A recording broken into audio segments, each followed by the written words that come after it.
अस्सलाम वालेकुम, hello everyone, कैसे हैं आप सब। उम्मीद करती हूँ कि आप सब बिल्कुल खैरियत से होंगे और आप सबकी दुआओं से अल्हम्दुलिल्लाह मैं शबनम खान बिल्कुल ठीक ठाक हूँ और अपने चैनल पर मौजूद हूँ। और आप लोगों ने मेरी वीडियो तो देख ली होगी आज की, जो मैंने शबनम टॉक पर शेयर की है। अगर नहीं देखी तो जाकर देख लीजिएगा। चलें वीडियो का आगाज़ करते हैं। जैसा कि बगुड़ी ने जो तमाशा हमारे सामने फेंका, 7 तारीख वाला तमाशा, उसके बारे में मैं बात कर रही हूँ। 7 तारीख को जो तमाशा इस बगुड़ी ने किया और उस तमाशे में जिस बच्चे के लिए तमाशा किया जा रहा था उस बच्चे पे मैं बात करूँगी और ग़ुलाम हैदर के 4 बच्चे पे मैं आज बात करूँगी। और इस काले कव्वे पे मैंने बात की है, पॉइंट्स आप लोगों के साथ शेयर किया है। पॉइंट्स नहीं बल्कि एक बात आप लोगों के साथ शेयर किया है जो दल्ले भैया के साथ मिलकर इस काले कव्वे ने अपने लिए, अपने आप को बचाने के लिए कार्रवाई करके रखी है। तो उसकी डिटेल्स आप जानना चाहते हैं तो शबनम टॉक को चले जाइएगा। और अगर मुझे मौका मिला इसी वीडियो के दौरान तो दोबारा से मैं शेयर कर दूंगी इस चैनल पर।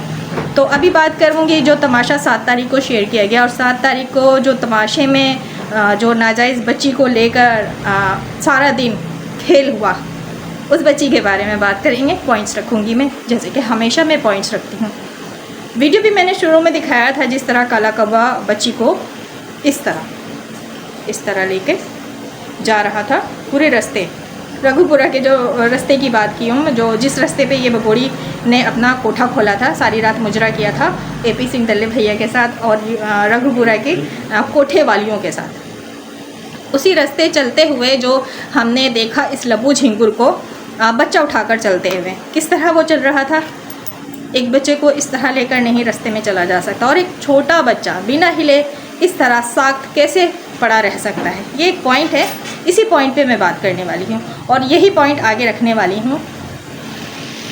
हाँ जी, तो जिस तरह रास्ते पे वो लेकर चल रहा था, जैसे कि एक नौज़बिल्ला अल्लाह ना करे, वो जो भी जैसे भी बच्ची है, नाजायज़ ही सही लेकिन है तो बच्ची ना, तो बच्ची के बारे में कहते हुए अच्छा नहीं लग रहा, लेकिन मजबूरी है, हमारा काम है, हमारी पॉइंट है जो मैं इस बारे में बात कर रही हूँ तो रखना पड़ेगी कि एक मुर्दा बच्चे को लेकर जिस तरह चला जाता है, छोटा बच्चा नौज़बिल्ला अगर डेथ हो जाती है तो उस तरह ये लपू लेकर उस बच्ची को चल रहा था और वो बच्ची बिल्कुल साख्त, हिलना डुलना बिल्कुल नहीं। और हाँ, मज़े की बात कि पूरा दिन ये जो ड्रामा था चलता रहा, सुबह से लेके रात हो गई। वो बच्ची जो है ना रोती है, ना हिलती है, ना खाती है, ना पीती है, मतलब फीड भी नहीं कराया इस बगोड़ी ने, बकौल इसके कि इसने बच्ची जन्म दिया है। वैसे नॉर्मली ब्लॉग में तो ये एक्टिंग करती है फीड कराने की, लेकिन वो जो ड्रेसिंग करके अपने आप को दुल्हन बनाकर जो बैठी हुई थी वीडियो में हमारे सामने, मुसलसल 24 घंटे उसने इस ड्रेस में अपना ड्रामा हमारे सामने परोसा। उस दौरान जो ये बच्ची थी, जो नामकरण का एक कहानी हमारे सामने रखा गया, उस नामकरण के दौरान जो दल्ले भैया झमगड्डा लगाकर बैठे होते हैं, 2-2 रुपए के माइक वाले यूट्यूबर्स जो वहाँ पर सवालात के बुछाड़ कर रहे होते हैं, और सवालात भी ऐसे कि माशाल्लाह, उसके बारे में तो मैं अलग से वीडियो बनाऊंगी। लेकिन अभी पॉइंट जो है वो ये है कि जो बच्ची मुसलसल बगोड़ी के गोद में उस दौरान रही है, या फिर लप्पू के पास जो चलते हुए रास्ते में दिखाया गया है, वो बच्ची बिल्कुल साख्त है। जैसे कि एक छोटी बच्ची की बात करूँ या बच्चे की बात करूँ, कितने दिन में 19 से 20 दिन हुए होंगे आई थिंक, लमशम, मैं अभी हिसाब नहीं कर रही हूँ, अंदाज़न बता रही हूँ, ठीक है। तो इतने दिनों वाला जो बच्चा हो या बच्ची हो, वो बिल्कुल इस तरह साख्त नहीं रह सकता। बल्कि इस तरह छोटे बच्चों को ना, मदर को संभालना बड़ा मुश्किल हो जाता है। हाथ पैर बच्चे बहुत मारते हैं। छोटा बेबी जो होता है ना, वो रोता बहुत है, उसको 2-2 घंटे में फीड कराना होता है, लेकिन मुस्तकिल वहाँ 24 घंटे ये ड्रामा चला और वो बच्ची ना रोई, ना हिली, ना, मतलब एक नॉर्मल जो बच्चा होता है, छोटा सा 20 दिन का कह लें कि बच्चा होता है, तो उसको संभालना बहुत मुश्किल होता है, उसको साख्त करना, एक जगह रखना बड़ा मुश्किल होता है, क्योंकि छोटे बच्चों के ना हाथ पैर बहुत हिलते हैं। क्या लग रहा था कि वो छोटा सा बच्चा, मतलब अल्लाह ना करके, इस दुनिया में मौजूद है, मतलब एक जीता जागता बच्चा है।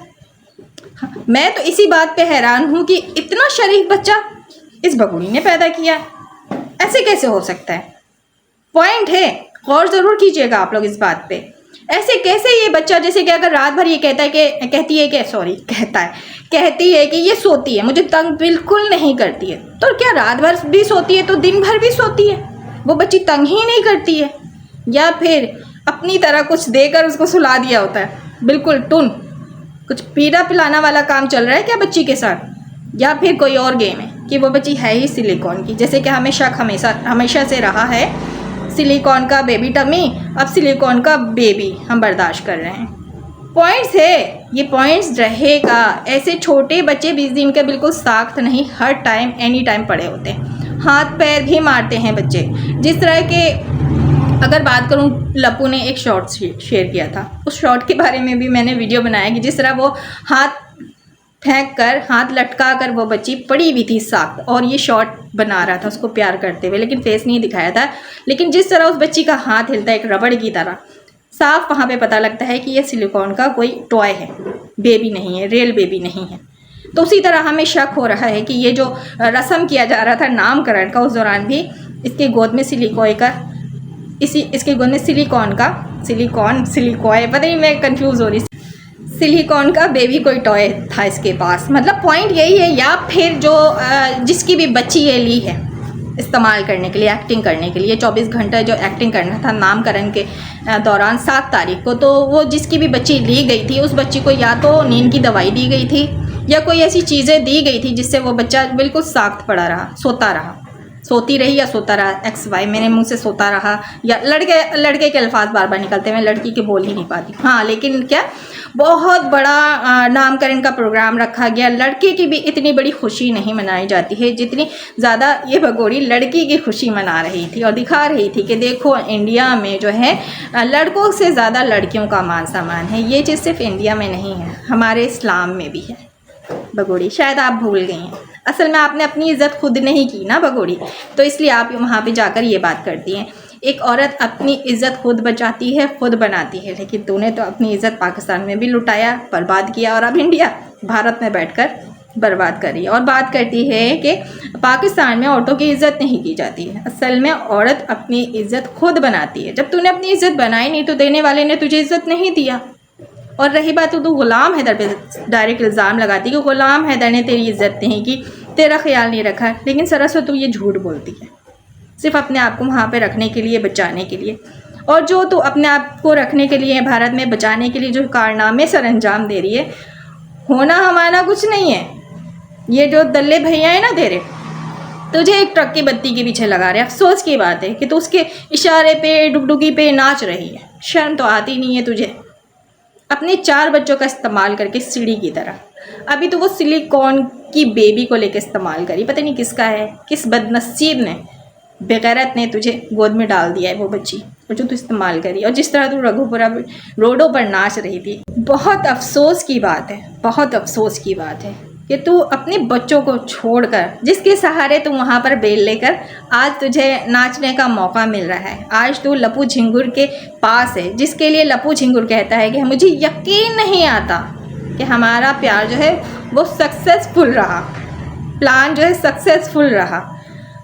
जिन बच्चों के सहारे आज तुम दोनों यहाँ पर अय्याशी कर रहे हो, उन बच्चों का क्या हाल कर दिया तुमने। मैंने कल की वीडियो में दिखाया मुन्नी किस तरह बिना चप्पल, फटे कपड़े पुराने पहनकर खड़ी है रोड पर।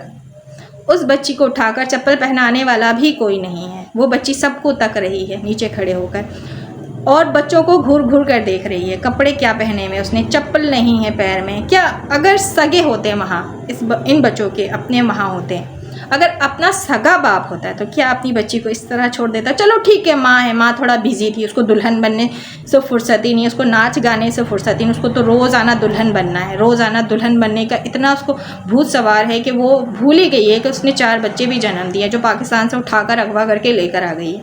तो अब वो भूल चुकी है कि ऑलरेडी 4 बच्चे की अम्मा है। उसने तो अभी एक प्यार की निशानी पैदा की है ना, बकौल उसके, हम तो मानते ही नहीं हैं। तो उन बच्चों को बर्बाद कर दिया, उन बच्चों की ज़िंदगी को तबाह कर दिया है। और ये जो बर्थ सर्टिफिकेट दिखा रही थी, तो चल कर कहेगी कि आधार कार्ड भी मिल गया और नागरिकता भी मिल गई उस बच्ची को। बात ये है, शर्त ये है हमारी कि उन 4 बच्चों के लिए नागरिकता हासिल करके दिखा, और अपने लिए फिर हमारे सामने ये आकर तमाशा रखना। हमें कोई फ़र्क नहीं पड़ा तेरे इस 7 तारीख के तमाशे से, हमें कोई भी फ़र्क नहीं पड़ा, हमें कख फ़र्क नहीं पड़ा, दूसरी ज़बान में ये कहूँ तो। पर तू समझती कि मैंने बहुत बड़ा तीर मारा, असल में तुझे भुगतना बहुत बड़ा पड़ेगा। तू बहुत बुरा पछताएगी, तुझे समझ नहीं आ रही अभी। और रही बात लप्पू झिंगुर की, लप्पू झिंगुर ने अपने आप को बचाने के लिए तो कार्रवाई कर रखी है, और वो कार्रवाई तब निकल कर आएगी सामने, यानी ये जो डॉक्यूमेंट्स तैयार करके रखे वो तब बाहर आएंगे जब तू फंसेगी। बगोड़ी, तुझे कह रही हूँ, जब तुझे पे कार्रवाई करेगी हिंदुस्तान की सरकार, हुकूमत, तो फिर अपने आप को बचाने के लिए लप्पू झिंगुर वो डॉक्यूमेंट्स निकालेगा और दल्ले भैया उस पर कार्रवाई करेंगे, क्योंकि दल्ले भैया भी हिंदुस्तानी और काला कौवा भी हिंदुस्तानी, तो एक दूसरे को बचाने का इन्होंने इंतज़ाम किया हुआ है। लेकिन तुझे फंसा दिया जाएगा और तू फंसेगी, क्योंकि तू तो हिंदुस्तानी है नहीं, और तू ना ही लप्पू की सगी है ना ही काले कौवे की सगी है। अजान हो रही, अजान के बाद कंटिन्यू करती हूँ। हाँ जी, तो लप्पू झिंगुर ने अपने लिए एक माफ़ीनामा तैयार किया हुआ है डिटेल्स के साथ कि मुझसे गलती हो गई कि इसको मैंने अपने घर रखा, इसके साथ मैंने लिविंग रिलेशनशिप बनाया, इसके साथ मैंने जो कुछ भी किया, एक बच्ची पैदा हो गई। तो फुल डिटेल के साथ लप्पू झिंगुर ने दले भैया के कहने पर एक माफ़ीनामा तैयार किया हुआ है, और वो माफ़ीनामा जो है मंजर आम पर तभी आएगा जब गवर्नमेंट, हुकूमत बगोड़ी के ऊपर केस करेगी, कार्रवाई करेगी, तब वो अपने बचाव के लिए इस्तेमाल करेगा और दल्ले भैया इस्तेमाल करवाएंगे। तो हर हाल में तो भगोड़ी ही फंसेगी ना, और ये लोग आसानी से सारे काम करके भगोड़ी को यूज़ करके, पाकिस्तानी महिला को यूज़ करके आसानी से बच जाएंगे, निकल जाएंगे। अपने लिए इन लोगों ने इंतज़ाम किया हुआ है। फंसेगा कौन? भगोड़ी तू फंसेगी। तुझे कहते हैं ना मझधार में इस तरह छोड़ दिया जाएगा और अपने आप को बचा लिया जाएगा, और वो दिन ज़रूर आएगा कि तुझ पे कार्रवाई तो एक ना एक दिन की जाएगी, और ये जो माफ़ीनामा ये भी आएगा मंजर आम पर। तो बहुत अफसोस की बात है, इन जैसे लोगों पर भगोड़ी दूध चलती है। ये जो शोबाजी, दिखावा, ये सारी चीज़ें धरी की धरी रह जाएंगी, और जो गलत काम होता है ना उसकी सज़ा आज नकल ज़रूर मिलती है, तो तुझे भी मिलेगी ही। वो अलग बात है कि अभी हम परेशान हैं कि इंसाफ नहीं मिल रहा है गुलाम हैदर को। 4 बच्चे जो हैं वो डिपोर्ट नहीं किए जा रहे हैं, वहाँ की सरकार, हुकूमत, XY जो भी हैं वो तुझे सपोर्ट कर रहे हैं। देखें आगे होता है क्या, क्योंकि हमारी जो बातें हैं वो सिर्फ यूट्यूब तक ही है, आगे तो बात नहीं हमारी पहुँच रही है। और जो योगी जी, मोदी जी आराम से सो रहे हैं, जब वो जागेंगे तो ज़रूर तुझ पे कार्रवाई होगी और तुझे उठाकर पाकिस्तान फेंका जाएगा या फिर जेल होगी। और जब तुझे जेल होगी तो लप्पू झिंगुर को भी तो लाजमी जेल होनी चाहिए ना, क्योंकि उसने किया है कारनामा। लेकिन उसने तो पहले से अपने आप को बचाने के लिए इंतज़ाम कर रखा है, जब भी तो वो इतना उछल रहा है और कूद रहा है।